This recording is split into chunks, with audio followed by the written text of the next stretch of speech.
Hi, welcome back to Shannon's Plants. Today we are going to be talking about how I learned to be a financially wise houseplant parent. Now, I tell you, I had some trials and tribulations in the short time that I have been a houseplant parent about my budget. And I know that some people feel uncomfortable talking about money, and I urge you to stick with the video. You will see my point, and it is really not that bad. So if you don't mind, I wrote down some notes, and I might be flipping through my papers so that I don't forget anything, because sometimes it just goes right out as soon as it goes in. Plus my best ideas happen at between 2 and 4 o'clock in the morning, and man, I wake up and I'm ready to go and I have a great idea, and then really I start getting tired, ready to go back to bed. So yeah, but that's about my sleeping pattern, not how I learned to be financially wise. So I don't think that most people realize what goes into being a houseplant parent financially. I think that you think, oh, I'll go to the store, I'll buy a plant, I'll bring it home, I'll spend about $14 and everything will be fine. That's what I know that's what I thought. Well, this is what I thought. Me and my fiance bought a house, and I thought, I got the notion that it would look prettier if we had some plants. So my idea was to go to our local big box store and buy a couple of, not expensive plants. I think that they were both around the $14 range. And I bought a snake plant and a ZZ plant, and rest their souls, they are no longer with us.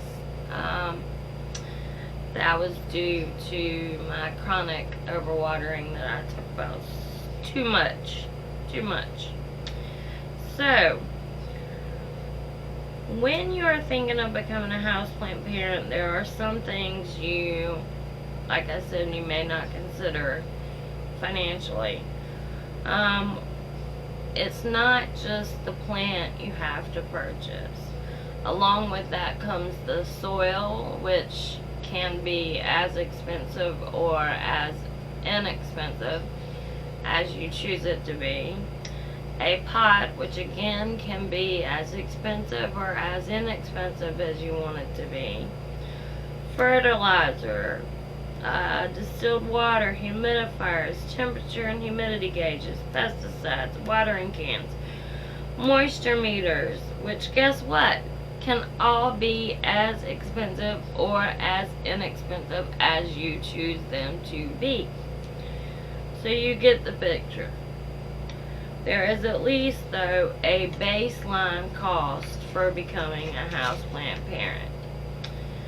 I'm not going to sit here and tell you every cost I incurred over the last year as a parent, a houseplant parent, because I didn't write it down. And guess what? I really would want to see it, because I have an idea.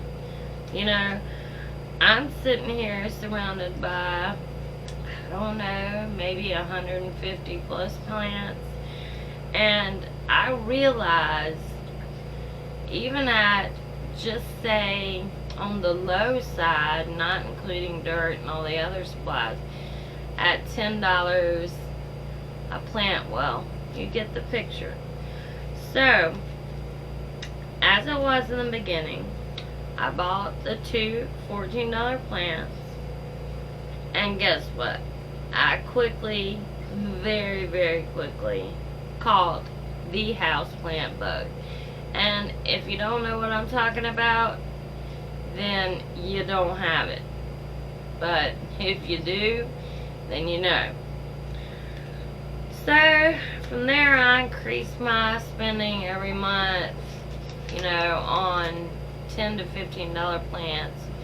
I wasn't, maybe $20 plants. I wasn't buying, $50 or $100 or $300 elbows, Monstera elbows. I wasn't spending on that. I was buying literally, or common, cheaper house plants. And I was just buying a lot of them. And the mistake I made was not separating my spending money and my bill money in the beginning. And then came the month that I had to explain to my fiance that we did not have any money for bills because guess what? I had spent it on plants. Yes, I did it. It was all me. I totally take the blame. I bought plant after plant, and I was bringing in bags, and he was like, honey, where are you getting this from? I was like, whoa, I haven't been spending that much. These are cheap. And in my head, it wasn't that much. Because I was thinking, maybe I'd spent, I don't know, $200. Oh no. When I looked at that invoice or whatever it's called, bank statement, I was like, oh, whoa. You know what? I have, really messed up. So, anyway, from that point on, I decided that I had to do something about my hobby. And I had to implement it immediately. And I want you to know that my fiance took the news very gently. He is a kind soul, and he did not yell and scream. He just said, well, we gotta handle it, and what have you learned from it? Well, what I learned from it was that I had to set aside a certain amount of money each month that I could afford to allot to my hobby as a houseplant parent, and that includes everything. Dirt, fertilizer, if I want a new pot for my plant, if I want a new bin for my propagations, this thing, if I need moss for kokodamas or air layering or whatever, I had to set a certain amount of money aside to my hobby. So the amount that I came up with that I felt like I could afford each month without hindering our finances as a couple and making our life harder was, and this is just in my case, my goal is $150. Now, if I want something that month and I can't afford it with the $150, what I have to do is take whatever money I need. Say I need, okay, let me give you an example because I really don't want it. I wanted a philodendron melanochrysum and a monstera siltepecana in the same month. But however, last month I couldn't afford that.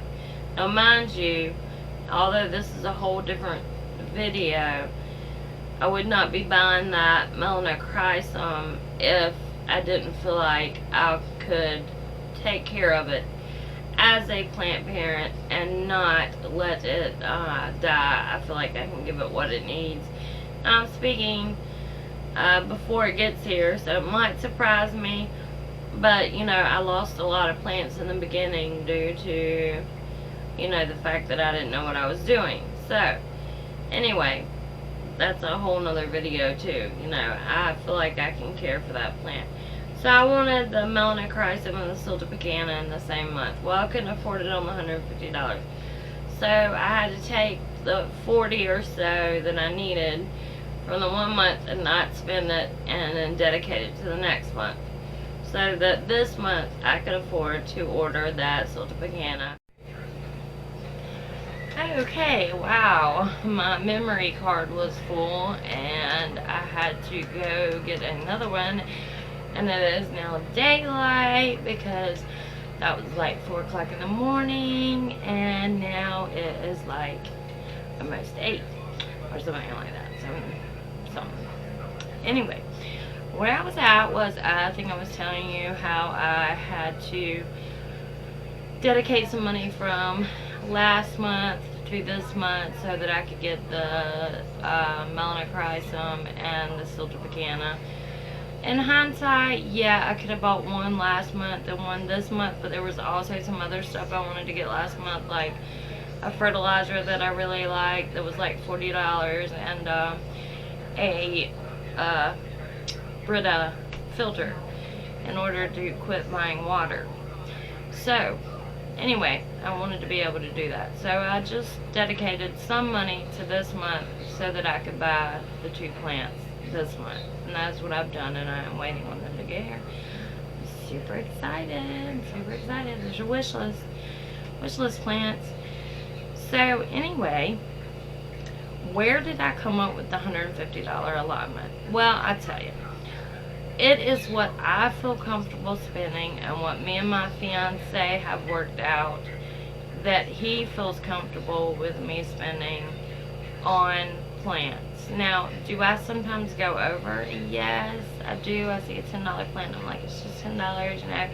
I won't buy so much at the grocery store or whatever, you know. That's just a stupid thing because you gotta eat, but you know what I mean. You figure you'll take it from somewhere else. So that is where I came up with the $150, and for everybody it's going to be different. I mean, there's some of you that can afford plants that are this big, that are, you know, as expensive as my house, you know, which wasn't very expensive, but you get the point. And some of you who will, you know, are starting out or maybe in college or high school and have found their plant calling early, and you know, you can't afford as much. I know $150 in college to me was like part of my rent. So anyway, what I'm saying is everybody's allotment is going to be different, but you need to sit down and dedicate an amount that you can spend. Because think about this, and I know you've heard this saying, a smart man learns from his own mistakes, but a wise man learns from other people's mistakes.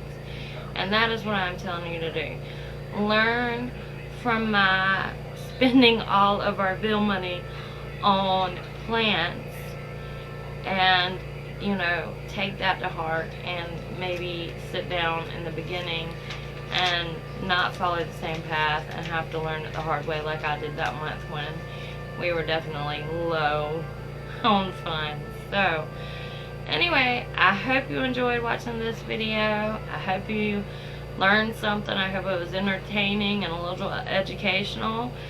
So give it a thumbs up or a thumbs down depending on what you think of this content. And so watch out for that plant bug, watch out for that budget, and please watch my next video. Anyway, I will definitely see you in the next plant video. Bye.